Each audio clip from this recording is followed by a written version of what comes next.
How's everybody doing out there? Welcome back to the House of Business podcast. I hope everyone's having a lovely day today. It is an amazing day out here. Excuse my voice.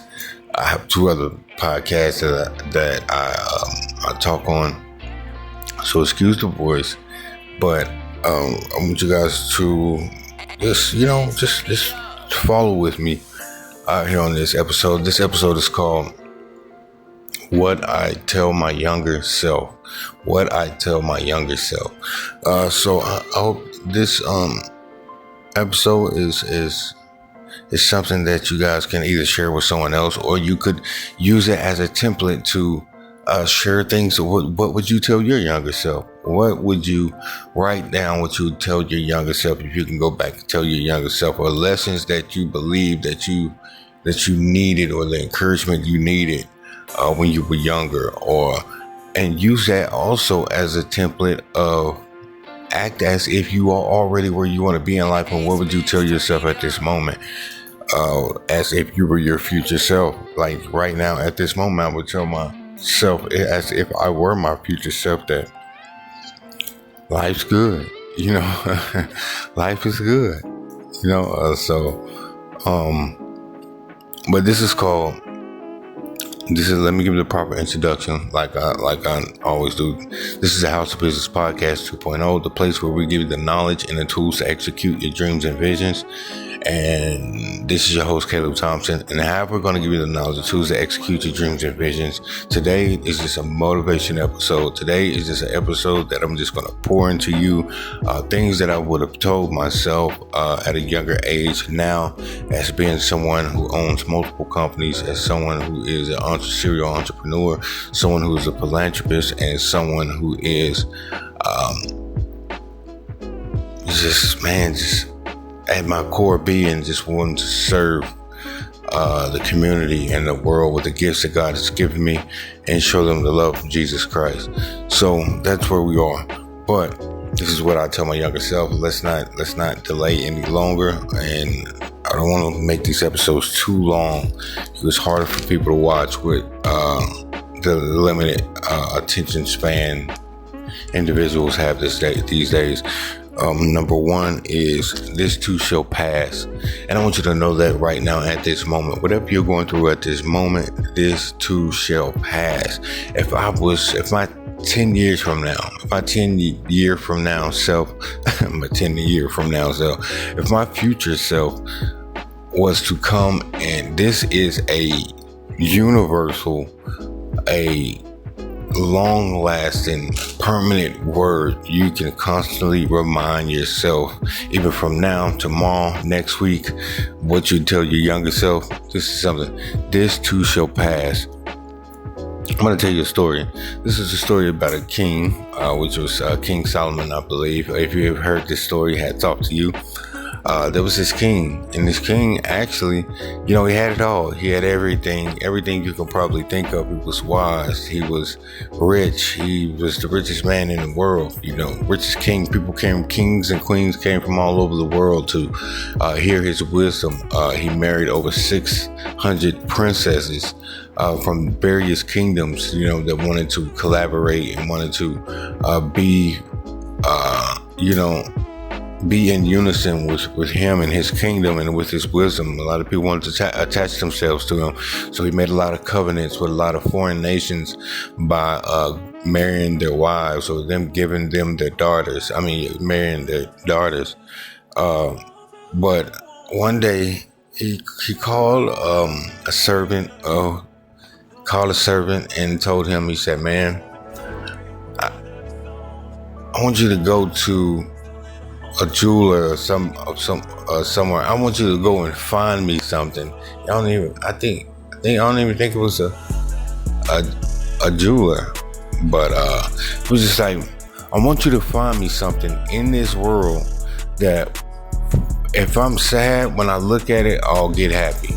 And if I'm happy, when I look at it, I'll get sad. I need something that will keep me balanced."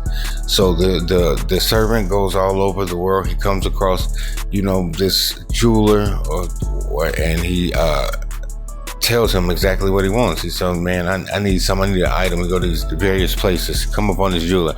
I need an item that, you know what I mean, my king said that when he looks at it, if he's sad, he gets happy. If he's happy and he looks at it, he gets sad. So he said, here, give him this. He took it back to him.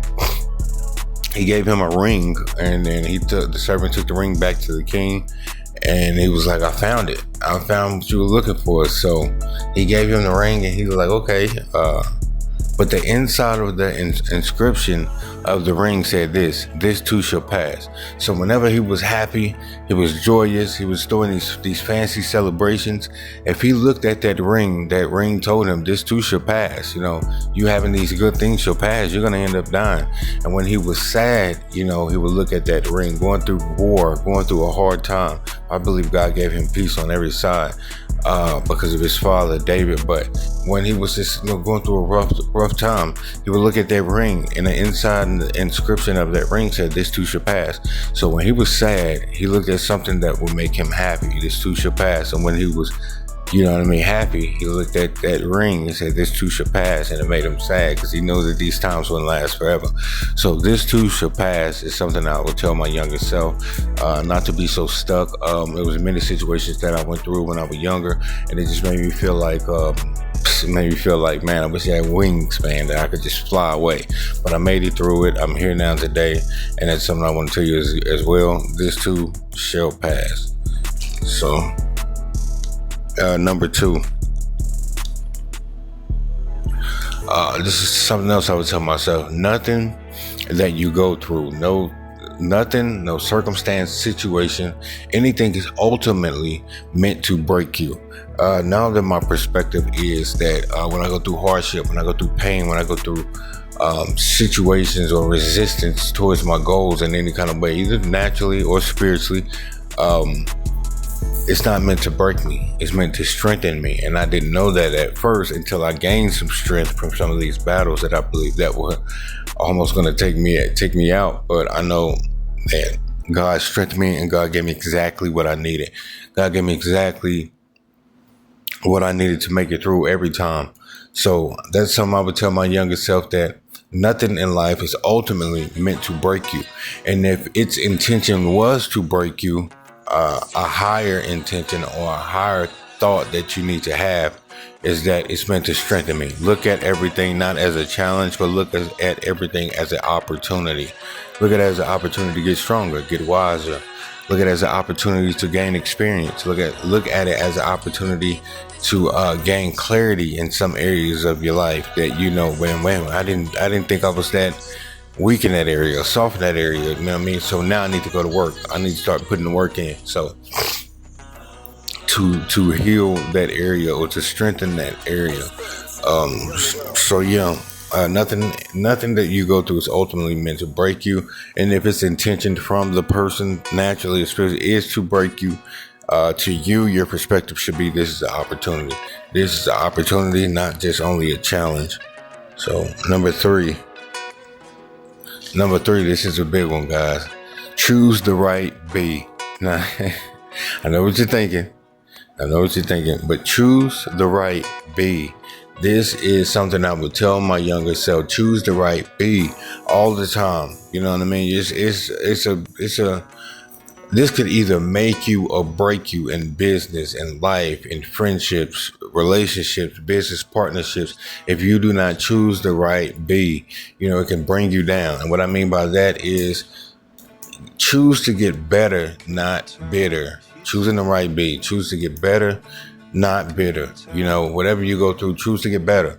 What I mean by, how can you get better from trauma-induced situations? I mean, you know what I mean? Like, these intentional situations that induce trauma in your life. How do you get better from someone intentionally trying to put you through things that, you know how you get better? Is to understand this, that whatever I've been through, I will make sure that I would never, you know, sometimes like being raised, I make sure that I never go through that. Sometimes with being raised, a lot of people want to do better and treat their kids better because of what they went through with their parents. That's how you have to look at life. Don't get bitter, but get better. Say that, man, I've went through something that is so traumatic that I will make sure that I never use my time, my energy, my intention to try to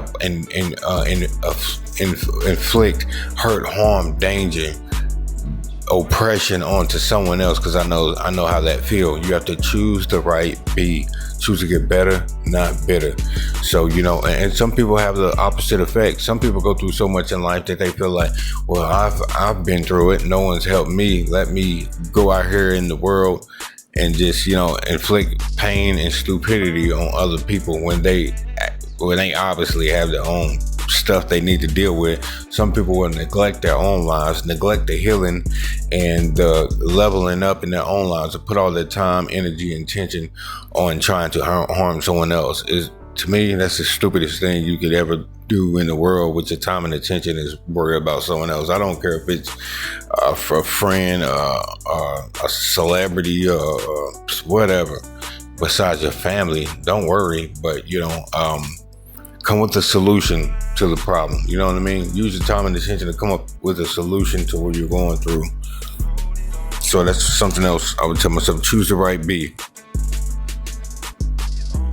4.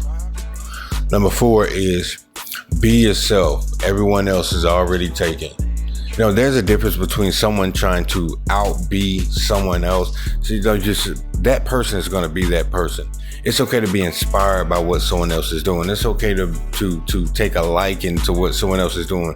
But when you're trying to out-be the person, you're in silent competition or trying to be a person. You can't be someone else better than they can be themselves, because they're going to naturally flow in who they are. You're not going to naturally flow or be able to do what another person does. Everyone has a different gift set and skill set, and each one has different mercy or grace attached to who they are.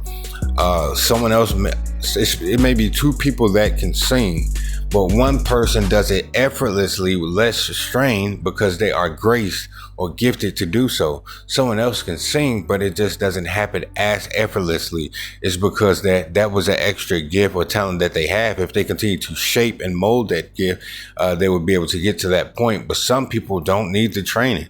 Some people are like the Allen Iverson of singing. Some people are like like he could just play without practice. Some people just naturally have these gifts where they do things effortlessly. And something that we have in today's world, the people who are not authentic, they will place themselves in a silent competition with someone and try to do what they do it as quick as they do it. That's not going to work, man. It's not going to work. You have to focus on your life, your skill set, what you believe that you were created to do on this earth, and you have to start from that point that you are and start to build yourself up from the point that you are. You don't go from, this is not a microwaved life. You don't go from doing nothing and then seeing someone else doing something and then you feel like, oh well, I can do better than them, when you haven't even started the process in your own life to take the steps towards making sure that you're leveling up personally, leveling up at home, leveling up in being a father, leveling up in your work ethic, leveling up in your speech. This is something I'm doing, trying to expand my vocabulary, leveling up in your daily personal life at work with your coworkers, leveling up in leadership. These are personal areas in your own life. No one is ever going to be on the same level, and you don't try. I'm not trying to be on the level that Bill Gates is on. That's impossible. Some people will compete with someone that they can't compete with because that person is in their own natural state, being themselves, flowing in who they are. And you can't come out of nowhere and try to compete with someone when you haven't even started the process of healing. Sometimes we got to start the process with getting your brain and your mind, your mindset together. My mindset is that I need to start right where I am. I need to learn how to love myself. I need to learn how to care about myself. I need to learn about what I like and what I dislike. I need to learn about what gifts and what skills do I have. Can I monetize these gifts and skills? You need. It all starts with yourself. Too many people waste time. They get mad and get bitter because they're trying to compete with someone that's not even what you're supposed to be doing in life. Quit trying to compete with someone else's life when you're not even supposed to be doing what they're supposed to be doing. You will be a lot farther ahead if you just do what you're supposed to be doing. It's just like someone, man, I knew this person. This guy was a car salesman. Here comes his bitter fake friend. Now he wants to be a car salesman. He wants to sell more cars than the guy that's supposed to be his friend. And then all of a sudden, while he's sitting here trying to outsell his friend secretly and being a car salesman, all of a sudden the guy who was just a great car salesman, he just chose another career. His career took another path. He didn't level up in the company. He left and started being a firefighter and was a great firefighter at that. So what I'm saying, when you're in a silent competition with someone who's living in their purpose and living in their life, there's no way that you'll be able to understand what God is going to do in this person's life. God may have someone as a nurse at the moment and then turn around and have them as a AI program instructor. You just never know when someone is living in their purpose or being their authentic self. There's just no way to truly comprehend or anticipate which way their life is going to turn. Yeah, I may be running a candy store and a baby supply store at the moment, but who's to say within the next week I may just turn into an author after doing all that and building all those that skill set and that experience. All of a sudden someone could be competing with me and then my life can just take a turn and I could just start writing books. That's it. I could just make money off writing books. That's it. Action books, fiction, non-fiction, just different genre of books. And everything else that I built up to this point that someone is competing with me with, it doesn't even matter because I'm not even doing that anymore. So that's why it's so vital that you never compete with anyone. You compete with yourself. What do I need to do? First you need to understand yourself. You need to understand, what do I like? What do I dislike? If I can do anything with my life, what will it be? What steps will I take to get there? Whatever it is, man. I don't care if you want to travel. If you want to travel and say, man, if I can go anywhere in the world, where would I go? Somebody would say, I would go to Tokyo. Okay, what steps do I need to take to make sure I go to Tokyo? Well, first off, I need to figure out what paperwork I need to get so I can get a passport. Even if you never go to Tokyo within a year, you need to still take the steps. The one step is to make sure I go get the paperwork for a passport. I make sure that I save the money so I can be able to pay for the passport. I make sure that I meet all the criteria needed to get a passport. Maybe you need a birth certificate. Okay, well, I can't get the passport without the birth certificate. Let me go to a place that offers help or assistance with getting your documents for free. You know what I mean? There's places around New York City like the Common Pantry. They help you to get your documents for free, help you to get an ID for free. They help you to get your birth certificate for free and your social security card. So it's places that you don't have to pay that can really help you to go in. If you want to go to Tokyo, if you want to go to Italy, you know that you need a passport. And to get that passport, you know that you need other documents. And to get those other documents, you know you need help or assistance. So ultimately, you are taking steps towards reaching your goal, but you can't go anywhere without a passport outside of the United States. So you need to take small goals towards that ultimate step of making it to Tokyo or making it to Italy, making sure that you make it to Italy. But it all starts with yourself. Do not waste your life comparing and competing with someone else when your goal is to go and visit Tokyo. But you're sitting here, you worried about what the next person is doing and wasting time on building your dream.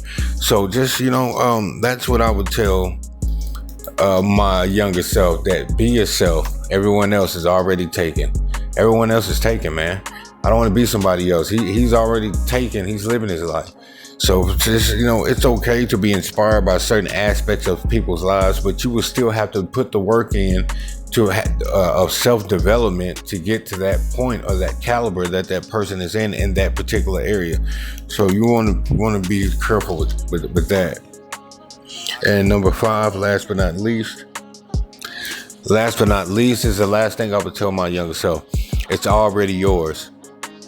Anything that you can fathom, anything that you can think of, anything that you can conjure up in your mind, if you want it, it's already yours. That's just the truth. You just have to figure out the knowledge or the information on how to obtain it. But if someone else can have a jet, believe me, if you want a jet, you can get a jet too. People say, man, that's so far-fetched. The truth is, what did they do? What knowledge do they have that made it where they had access to a jet or to jet money, some jet type of money? You can obtain the same knowledge on how to do it. Like, what really just motivated me, man, I believe I seen a guy. What motivated me is 2 things that motivated me to really change my life. One, I seen how people, man, when I was younger, they'll look at these rappers, they'll look at all these people, man, they had money, they admire these people.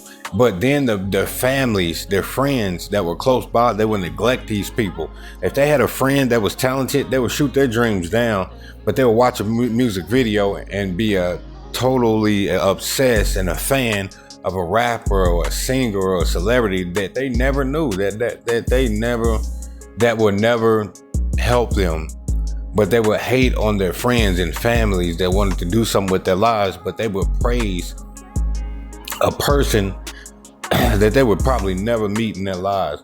That's what made me want to change my life. Not saying I wanted to praise or to become a celebrity. It's just that what I'm saying is that disgusted me to the point that I was just like, man, if this person can have these assets, or this person can have this lifestyle, I'm not saying I want a rapper lifestyle. I don't want a rapper lifestyle, but what I did want is I wanted a nice house. You know what I mean? I wanted to raise a family and be able to pay all my bills comfortably. I wanted to be able to go from one day I may be in New York and I may want to go to Italy go to London the next day, stay in London for 2 days, and then come back and go to LA. I want to be able to be financially free, and I want to be free without having any limitations on travel.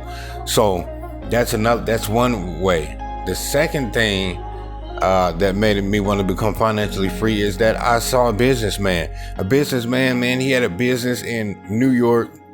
He had a condo in Michigan. He had another business that was in Florida doing real estate. He had all these businesses scattered out in homes scattered out throughout the United States. And I thought to myself, if this guy can have a cabin or a condo in Michigan, he can have a business in Florida. He can have a real estate, company in, California, and then have a art gallery in Illinois or wherever it was. I said, if he can do it, why can't I do it? You know what I mean? I took on the challenge, not trying to outdo the guy.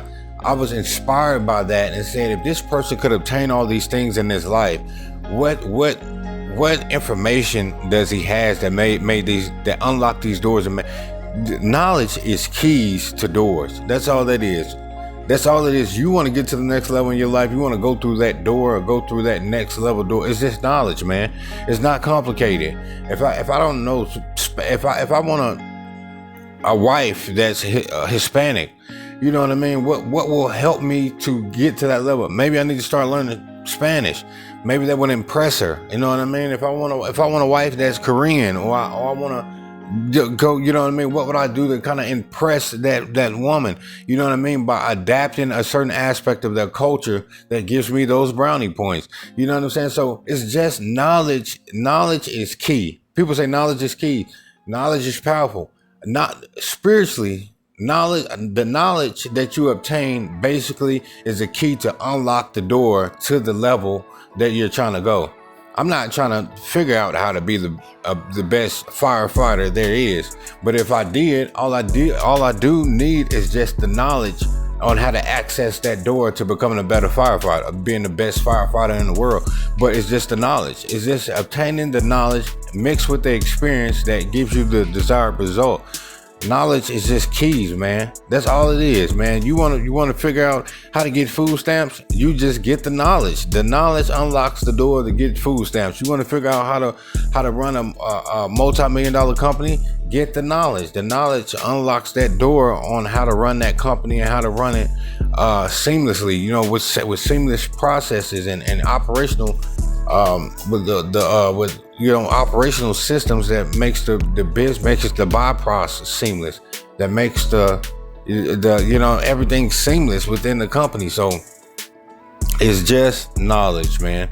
So what I would tell my younger self, the last thing is, it's already yours, man. You just got to go get it. It's already yours. It doesn't matter how long it takes. It doesn't matter. Everything has a process. Like I said, if you're a person that want to leave the country, you've never been out of the country before. Well, one thing that you know for sure is that you cannot leave the country without a passport. So what you would do, you will go through the process. The process is what all do I need? What all do I need in its entirety to obtain a passport?